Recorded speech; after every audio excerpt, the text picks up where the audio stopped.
Hello everyone, this is Madhuri. Welcome to mission Padhai. I hope सब लोग बहुत बहुत बहुत अच्छे होंगे और अपनी पढ़ाई बहुत अच्छे से कर रहे होंगे सब लोग।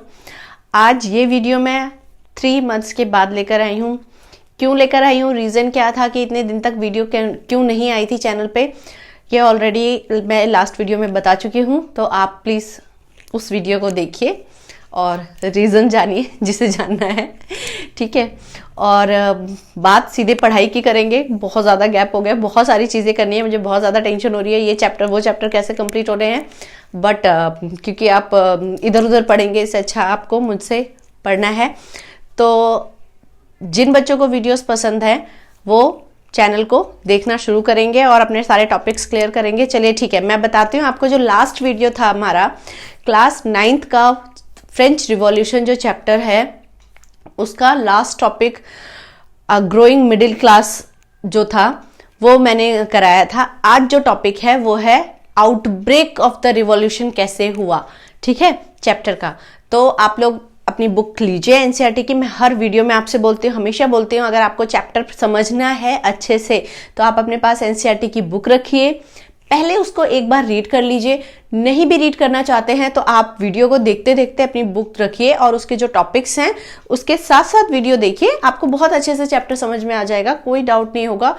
कुछ बच्चे होते हैं एग्जाम से सिर्फ 2 दिन पहले 3 दिन पहले पूरे चैप्टर्स की समरी जानना चाहते हैं, उनके लिए बहुत अच्छी वीडियोस हैं। जो बहुत अच्छे से डिटेल में पढ़ना चाहते हैं उनके लिए भी बहुत अच्छी है। तो आपको जैसा इजी लगे, जो कंफर्टेबल आपको फील हो, आप उसके अकॉर्डिंग अपनी पढ़ाई करिए। But the thing is that कि आपको अपनी पढ़ाई करनी है अच्छे से। और सिर्फ जिन बच्चों के मैथ्स और साइंस अच्छे होते हैं उनको एसएसटी की वजह से मार्क्स लूज नहीं होने चाहिए। तो आपको क्या करना है, एसएसटी की समरी आप देखिए चैप्टर्स की और उसको अच्छे से समझ के और आप अपना एग्जाम दीजिए। तो मैं आपको पहले चैप्टर में बता चुकी हूँ कि जो आउटब्रेक था रिवॉल्यूशन का, जो चैप्टर्स का मैंने बताया था कि इसमें क्या होता है कि कुछ लोग आके बेस्टाइल जो पैलेस है उस पर हमला कर देते हैं। और ये जो घटना है वो कब की है, 14 जुलाई 1789 की। बहुत इंपॉर्टेंट डेट है, फ्रेंच रिवॉल्यूशन। आप अगर मानो कि दुनिया में पहली क्रांति आप कह सकते हो, वो फ्रांस में हुई थी और फ्रेंच रिवॉल्यूशन है, ठीक है, फ्रांस की क्रांति। तो ये आउटब्रेक ऑफ द रिवॉल्यूशन कैसे हुआ इसको मैं समझाती हूँ आपको। स्टार्ट करेंगे। आप पीपीटीज मैंने बनाई हुई है, आप उस पीपीटीज को देखिए, ये आपके नोट्स का भी काम करेंगे। तो जिसको लगता है कि ये हमारे नोट्स का काम करेगी, पॉज करिए, आप उसको पूरा लिखिए और उससे गो थ्रू होइए, ठीक है। चलिए, the outbreak of the revolution. In France, the old regime, the monarch didn't have the power to impose taxes according to his will alone. जो वहां का लुई 16 राजा था फ्रांस का, उसके पास अपनी खुद की पावर नहीं थी कि वो कोई भी चेंजेस ला सके, ठीक है। राजा था वो, उसके पास पावर बहुत थी, लेकिन आप ये सोचो ऐसा राजा भी क्या था वो कि वो अपनी मर्जी से कोई भी जो चेंजेस थे ना वो नहीं कर सकता था। जो भी गवर्नमेंट कैसे काम करेगी, लोग कैसे काम करेंगे, उसमें क्या चेंजेस हैं, अगर कोई काम सही से नहीं हो रहा है तो मैं उसके लिए अगर कोई चेंज लाना चाहता हूं तो राजा अकेला नहीं कर सकता था, अपनी मर्जी से नहीं कर सकता था, ठीक है। फिर अगर उसको टैक्स बढ़ाने या कुछ भी करना है, हालांकि डिसीजन उसका होगा, वो अपनी राय रखता है, उसे ऐसा करना है, बट उसको मोस्ट प्रोबेबली कौन करेगी, कोई एक कमिटी होगी, कोई एक जनरल मीटिंग होगी ही, जिसमें बैठकर सब लोग डिसाइड करेंगे, अपना पॉइंट ऑफ व्यू रखेंगे और फिर जाके वो डिसीजन सबके सामने लिया जाएगा। पहले वीडियोस में क्लियर कर चुके हैं first state, second state, third state. तो आई होप कि आप लोगों को क्लियर है कि ये फर्स्ट सेकंड थर्ड स्टेट है क्या।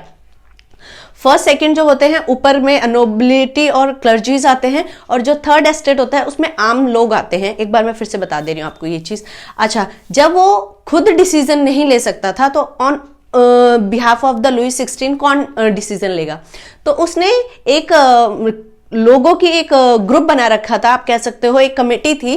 क्या थी वो, the estate general was a political body to which the 3 estates send their representatives. Estate general की एक मीटिंग होती थी जिसमें क्या होता था, एस्टेट जनरल एक पॉलिटिकल बॉडी थी। जैसे आपको कोई भी चेंजेस करने हैं ना, तो पहले वो मीटिंग जो है वो बुलाई जाएगी और उसमें सब बैठकर बात करेंगे और तब ये काम होगा। अब उसमें क्या होता था, फर्स्ट एस्टेट सेकेंड एस्टेट जो है वो अपने रिप्रेजेंटेटिव्स भेजते थे, मतलब भाई नोबिलिटी और क्लर्जीज अपने कुछ लोग वहां पर भेजेंगे जो ये डिसाइड करेंगे कि क्या चेंजेस लाने हैं क्या नहीं लाने हैं, ठीक है। जिसमें थर्ड एस्टेट भी जाता था, थर्ड एस्टेट जाता था, बट उसमें कौन जाता था, कैसे जाता था, वो भी हम आगे देखेंगे। Okay, so he called the meeting of the estate general which would then pass proposals for new taxes, ठीक है। अब क्या हुआ, एस्टेट जनरल की मीटिंग बुलाई गई, क्योंकि लुई 16 को तो टैक्सेस बढ़ाने थे, ठीक है। मैंने आपको बताया था लास्ट आप जो वीडियोस देखेंगे कि ये स्टोरी कुछ फ्लैशबैक टाइप से आपको चलेगी, जहां आपको पहले में इंट्रोड्यूस किया जा रहा है कि आउटब्रेक हो गया है, लोग भगदड़ मचा रहे हैं, बेस्टाइल पे हमला कर रहे हैं। कुछ जगह से अफवाहें आई हैं कि जो जमींदार उस टाइम के थे, उन्होंने ना अपने कुछ, जैसे होता है ना कुछ लोग रखते हैं अपने, आप कह सकते हो अपने बॉडीगार्ड या गुंडे या अपने लड़के लपाड़े रखते हैं ना मारने पीटने के लिए। तो उस टाइम अफवाह फैल गई थी कि ऐसे जो हाई क्लास के जो जमींदार वगैरह हैं, उन्होंने किसानों को, गरीब किसानों को मारने के लिए या उनकी फसलों को नष्ट करने के लिए, खराब करने के लिए ऐसे लोगों को भेजा है। तो लोगों के अंदर ये अफवाह, मतलब लोगों में ये अफवाह फैल गई और लोग भड़क गए, और वो जाकर उनको सारा गुस्सा आ गया राजा के ऊपर, उन जमींदारों के ऊपर, और उन्होंने क्या किया, तोड़फोड़ मचाना शुरू कर दिया। इस तरह से तहस नहस होने लगी चीजें। वहां का जो बेसिक फूड आइटम है, दैट इज आप कहोगे रोटी को वो ब्रेड कहते थे, उसकी जो कीमतें हैं उसको बढ़ाना शुरू कर दिया।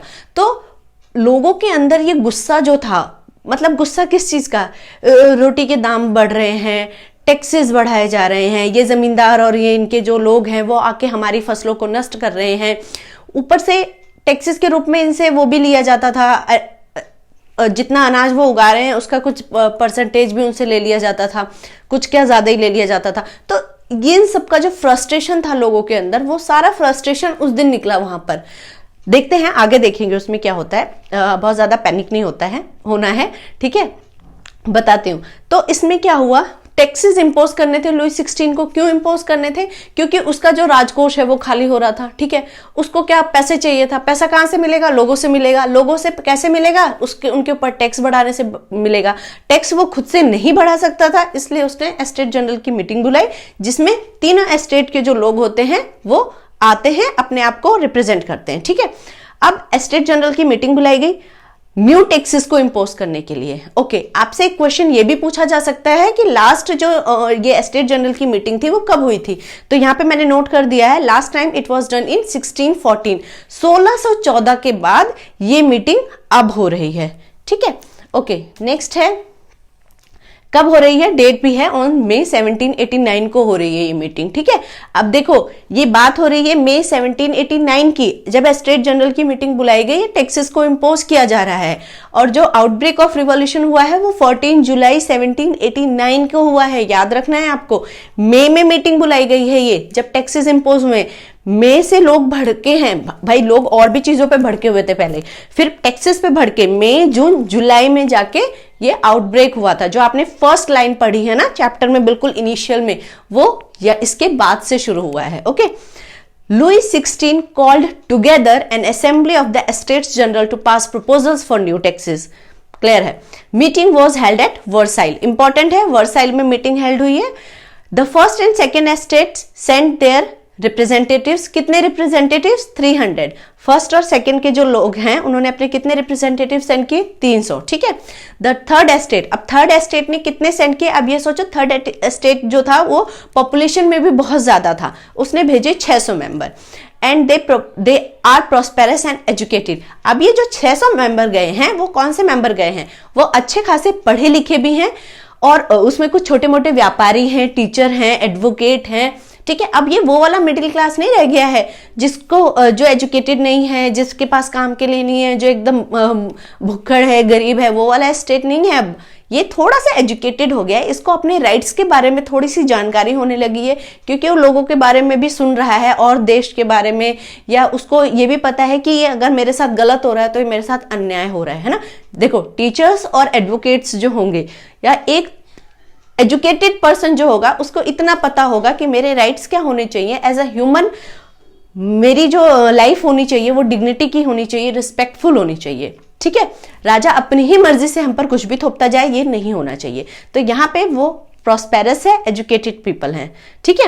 Now peasants, artisans and women are denied to enter the assembly. अब ये जो लोग थे, आप अंडरलाइन कर सकते हैं कि किन लोगों को उस मीटिंग में नहीं जाने दिया, वो अलाउड नहीं थे, ठीक है। एक तो वुमेन्स अलाउड नहीं थी, पीजेंट्स जो किसान थे, वो आर्टिसन जो छोटे मोटे कारीगर थे, उनको इन मीटिंग में अटेंड करना अलाउड नहीं था, ठीक है। However representatives demand were listed in some 40,000 letters which they bought with them.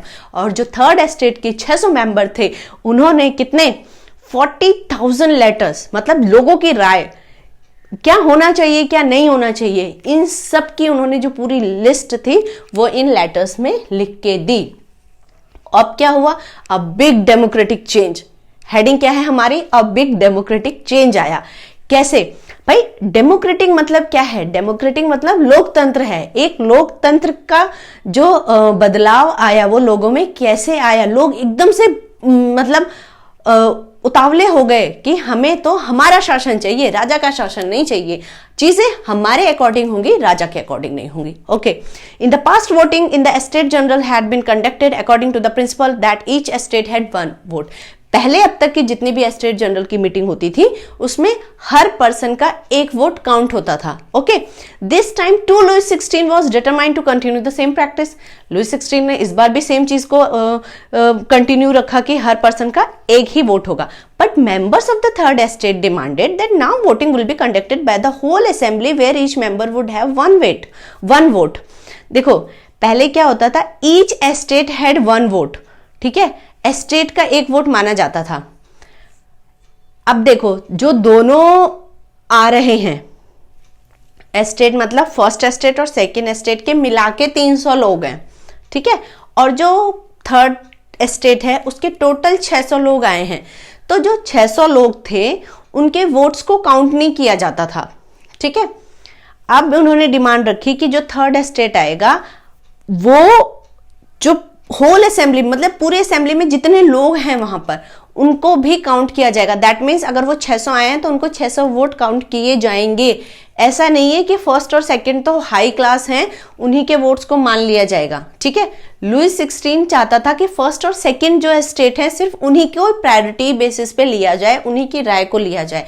लेकिन अब की बार से थर्ड स्टेट ने बिल्कुल डिनाई कर दिया कि हमारे जितने रिप्रेजेंटेटिव्स आए हैं हम सबको काउंट किया जाएगा। आइडियाज जो थे और थॉट्स थे वो लोगों के अंदर अच्छे खासे मतलब यहाँ बैठ गए थे। क्यों? क्योंकि लोग जो हैं वो विचारों को बहुत ज्यादा इंपॉर्टेंस देने लगे थे। किन के विचारों को देखेंगे, जैसे philosophers like Rousseau in his book, बहुत इंपॉर्टेंट है कि रोशियो की कौन सी बुक थी, तो द सोशल कॉन्ट्रैक्ट, ठीक है। द सोशल कॉन्ट्रैक्ट में रोशियो ने बताया था कि एक फिलोसफर थे, इन्होंने अपनी बुक में लिखा था कि लोगों का राज कैसे होना चाहिए, लोगों का भी भागीदारी होनी चाहिए गवर्नमेंट को फॉर्म करने में, और ये नहीं कि राजा अपनी मनमानी चलाए, आप लोगों की भी वैल्यूज हैं, ठीक है। तो लोग इन तरह के विचारों से बहुत ज्यादा प्रभावित हो रहे थे। तो रोशियो के विचारों से वो बहुत ज्यादा प्रभावित हुए लोग, उसके आइडियाज को बहुत ज्यादा लोग जुड़ना चाहते थे, उसको मानना चाहते थे, ठीक है। When the king rejected the proposal members of the third estate walked out of the assembly in protest. जब लुइस 16 ने बोला कि फर्स्ट और सेकंड एस्टेट के जो मेंबर्स हैं सिर्फ उन्हीं को प्रायोरिटीज दी जाएगी, थर्ड एस्टेट की जो चीजें हैं ठीक है वो थर्ड एस्टेट है उसको उस तरीके से डील किया जाएगा, उसकी बातें नहीं इतनी इंपॉर्टेंस दी गई, तो लोग जो है वहां से बॉयकॉट कर दिया, लोगों ने वहां से वॉकड आउट। दैट मीन्स वो पूरे असेंबली को छोड़कर चले गए, हमें नहीं माननी कोई बात, चाहे आप फर्स्ट एस्टेट के लिए ले रहे हो चाहे सेकंड एस्टेट के लिए, जहां हमारी इंपॉर्टेंस होगी, जहां हमारी बातें मानी जाएंगी हम वहां पर रुकेंगे, अदरवाइज नहीं रुकेंगे। तो पूरे असेंबली से लोग वॉकआउट हो गए, वहां से निकल गए, ठीक है, और प्रोटेस्ट किया असेंबली के खिलाफ। Now on 20 June representatives assembled in the hall. अब मे की बात हो रही थी ना, अब क्या हुआ जब वो लोग वॉकड आउट हो गए, लुइस 16 ने जब थर्ड एस्टेट को बोला कि आपको ये चीजें हम आपकी ये चीजें नहीं मान सकते, तो लोगों ने जून में जाकर एक हॉल में वो असेंबल हुए, ठीक है, इकट्ठा हुए, कितने जितने भी थर्ड एस्टेट के जो लोग थे जो इन सब चीजों से जुड़े थे कि गवर्नमेंट में हमारी भी भागीदारी होनी चाहिए, मतलब जो राजा के खिलाफ थे, आप बेसिकली ये कह सकते हो। तो किस हॉल में ये लोग इकट्ठा हुए ये भी बहुत इंपॉर्टेंट है, ठीक है।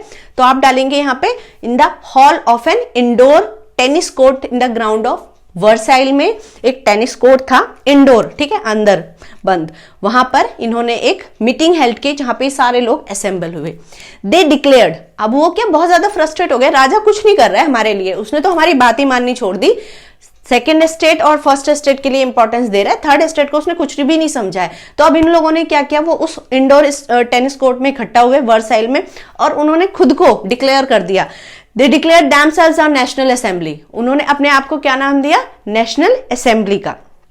They had drafted a constitution, उन्होंने खुद एक कॉन्स्टिट्यूशन बनाया, ड्राफ्ट किया। अब कॉन्स्टिट्यूशन एक दिन में 2 दिन में नहीं बनता है, क्या क्या चीजें होनी चाहिए एक देश को चलाने के लिए, ठीक है, गवर्नमेंट को फॉर्म करने के लिए क्या चीजें चाहिए। जैसे आप भारत का संविधान ही देख सकते हो कि उसको कितनी सारी चीजें हैं, उसमें गवर्नमेंट को कैसे रन, रूल बुक आपकी, ठीक है, एक आप कह सकते हो लीगल रूल बुक जिससे आपकी गवर्नमेंट चलेगी, ठीक है, वो एक कॉन्स्टिट्यूशन उन्होंने ड्राफ्ट किया, मतलब एक उसका खांचा तैयार किया, that would limit the powers of the monarch. अब उस कॉन्स्टिट्यूशन जो उन्होंने ड्राफ्ट किया था उसमें उन्होंने क्या किया कि मोनार्ची रहेगी, भाई राजा को ऐसे तो उठा के फेंक नहीं सकते आप, ठीक है, राजा है, राजा का होना उस टाइम लोगों के लिए बहुत इंपॉर्टेंट था, बशर्ते राजा जो है वो हमारे तरीके से काम करे।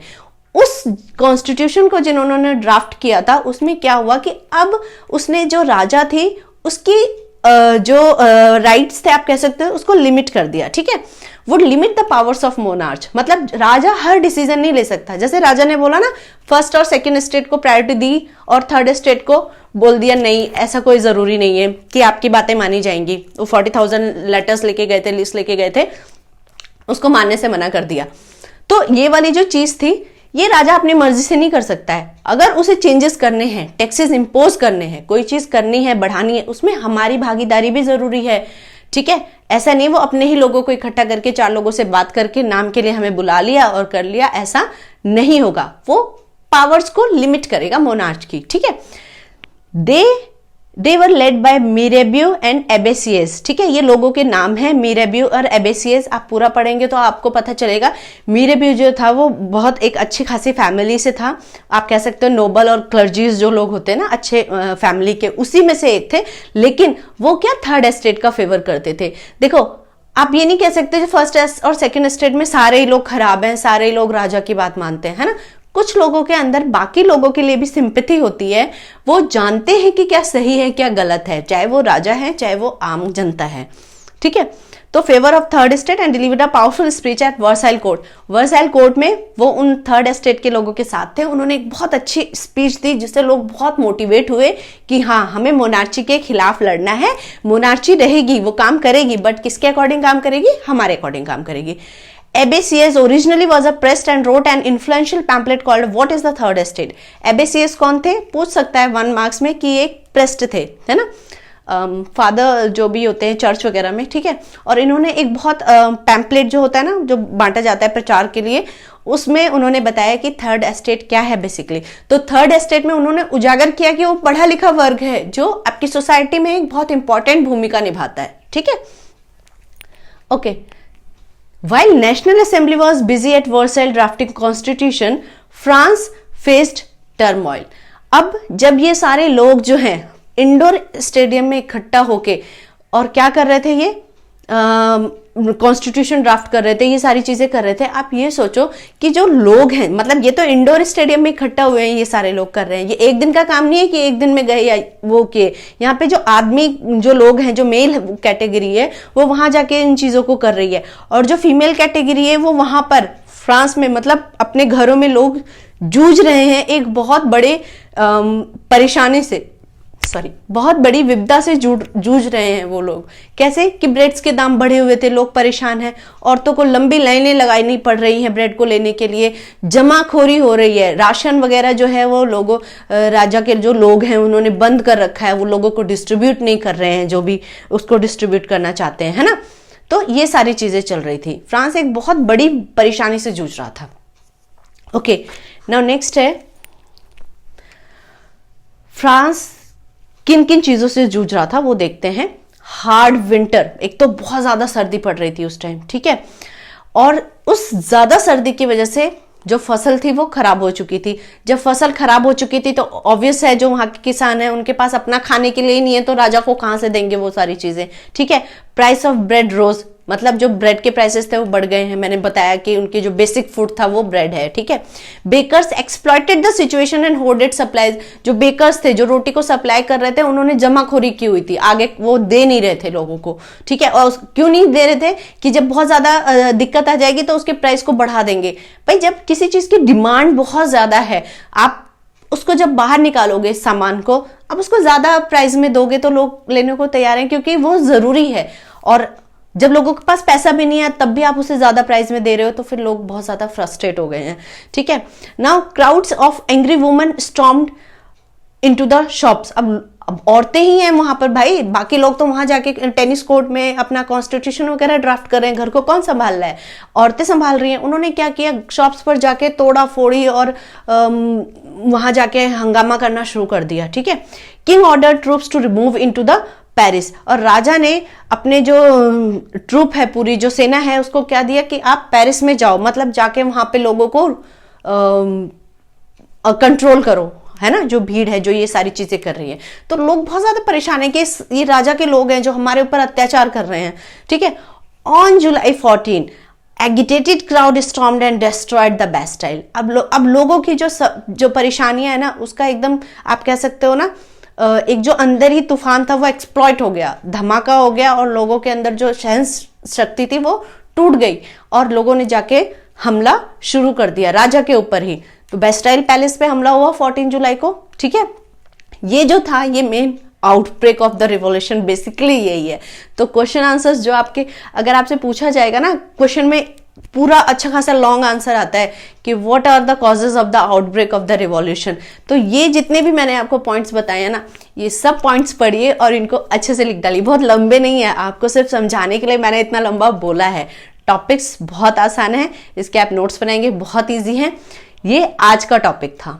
ठीक है, मैंने वन शॉट दिया है, मैं कहीं नहीं रुकी हूं, मैंने जो अपनी पीपीटी बनाई थी उसमें से मैंने आपको पढ़ाया है। तो प्लीज वीडियो पसंद आया हो इसे लाइक करिए, फ्रेंड्स के साथ शेयर करिए, मेरे चैनल को और ज्यादा प्रमोट करिए ताकि मेरे 1000 सब्सक्राइबर्स तो हो जाएं पहले। ठीक है, और मैं इतने दिन बाद आई हूँ, वीकली मैं आपके पास वीडियोस लेके आऊंगी। एनसीईआरटी के चैप्टर्स हम जल्दी से कवर करेंगे, I promise. Thank you, bye, have a nice day, all the best.